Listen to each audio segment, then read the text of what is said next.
पत्नी भी तो लक्ष्मी है। माया का आज पहला करवा चौथ का व्रत था। माया की सास ने सरघी देकर उसे करवा चौथ की पूरी विधि समझाई। हालांकि माया ने अपनी मम्मी को हमेशा करते हुए देखा था, पर हर घर के रीति रिवाज थोड़े बहुत से अलग होते हैं, तो माया ने बड़े ध्यान से विधि को समझा। माया, शाम 4 बजे तैयार रहना। बाजू वाली चाची के यहाँ करवा माता की पूजा करने जाना है।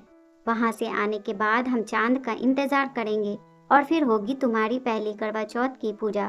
और हाँ, समर को बोल देना समय से घर आ जाए, माया की सास ने कहा। फिर माया ने कहा, ठीक है मम्मी जी, मैं तैयार रहूंगी। इनको पहले ही कह दिया है, ये टाइम पर आ जाएंगे। टिफिन तो रखा था ना उसका, या भूल गई? आज उसके हाथ में टिफिन नहीं देखा मैंने।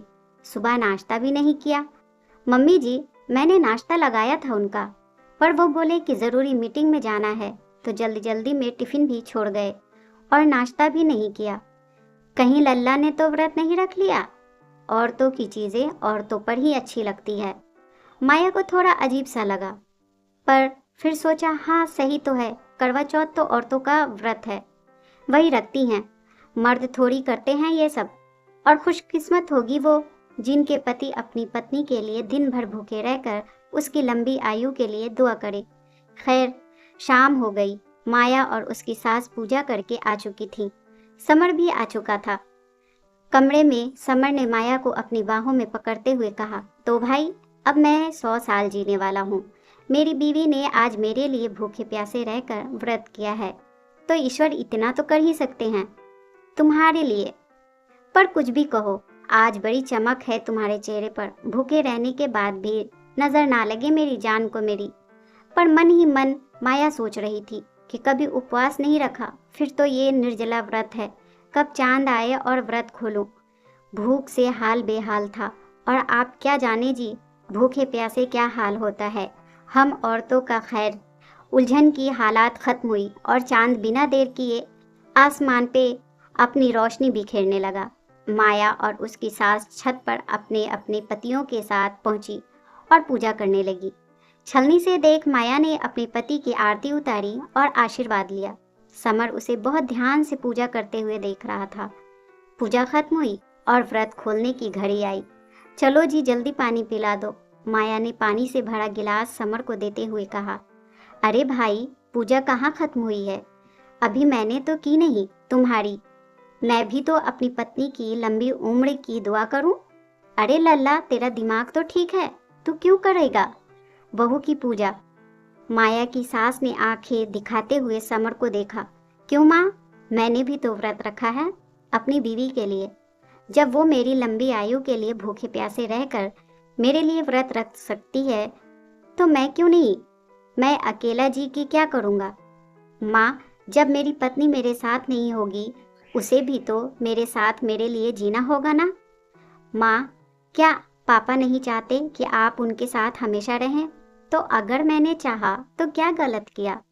लेकिन लल्ला, बस माँ, सिर्फ बहू क्यों करे, पति का भी तो कुछ फर्ज है ना।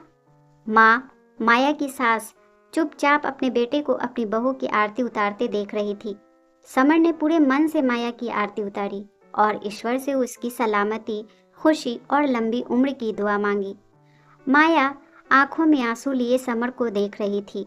पूजा के बाद जैसे ही समर ने माया के पैर छुए, माया एकदम से पीछे हो गई। माया की सास को जैसे दिल का दौरा पड़ते पड़ते बचा और वो चिल्ला पड़ी, तेरा दिमाग पूरी तरह खराब हो चुका है। समर, ये क्या कर रहा है? तू बहू के पैर क्यों छू रहा है? हमारे समाज में, हमारे घर में ऐसा किसी ने नहीं किया। कौन आदमी अपनी औरत के पैर छूता है? पर माँ, माया ने भी तो छुआ मेरे पैर। मैं भी तो वही कर रहा हूँ। हमारे देश में पति को देवता माना जाता है, इसलिए औरतें पति के पैर छूती है। और ये इसलिए भी होता है कि उसे सौभाग्य मिले, बेटे की प्राप्ति हो, उसके पाप कट जाएं। ये नियम है लल्ला। तू उसके पैर छूकर नियम का अपमान कर रहा है। औरतों का फर्ज है मर्द के सामने झुकने का। मर्द सर उठाकर चलता है, सर झुकाकर नहीं। माया की सास की आवाज अब तेज हो चुकी थी।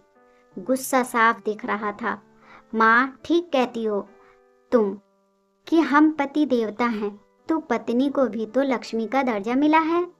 तुम ही कहती हो कि माया लक्ष्मी है, तुम भी तो रोज सुबह ईश्वर के पैर छूती हो।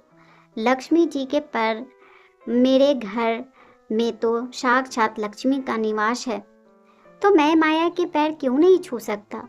दुनिया को जो कहना है कहे, मुझे परवाह नहीं। सास सर पीटते हुए नीचे चली गई। माया की आंखों से आंसू अब भी बह रहे थे।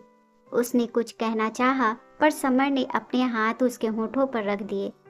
माया, तुमने जो भी मेरे लिए किया उसका तहे दिल से शुक्रिया। हर जन्म मुझे तुम मिलो, आज बस यही मांगता हूँ। माया को आज सब कुछ मिल गया था। दोनों ने एक दूसरे का व्रत खोला और एक दूसरे का हर परिस्थिति में साथ निभाने का वादा किया। दोस्तों, ये कहानी मेरे एक दोस्त की अपनी कहानी है। तो आप सब ये ना सोचें कि ऐसे पति नहीं होते, लेकिन वो औरत खुश नसीब है जिन्हें ऐसे पति मिलते हैं। समाज पत्नी के पैर छूने की इजाज़त किसी को नहीं देता, लेकिन मारने पीटने की इजाज़त देता है। तो फिर उसे लक्ष्मी का रूप क्यों कहते हैं? पत्नी साक्षात दुर्गा और लक्ष्मी का रूप है। अगर आप अपनी पत्नी की इज्जत करते हैं तो ईश्वर आपके घर में विराजमान है। अगर नहीं करते तो आपका डूबना तय है। दोस्तों, आपको ये कहानी कैसी लगी हमें कमेंट में ज़रूर बताएं। प्लीज़ चैनल को लाइक और सब्सक्राइब ज़रूर कर दें। एक नई कहानी के साथ मैं आपसे फिर मिलूंगी।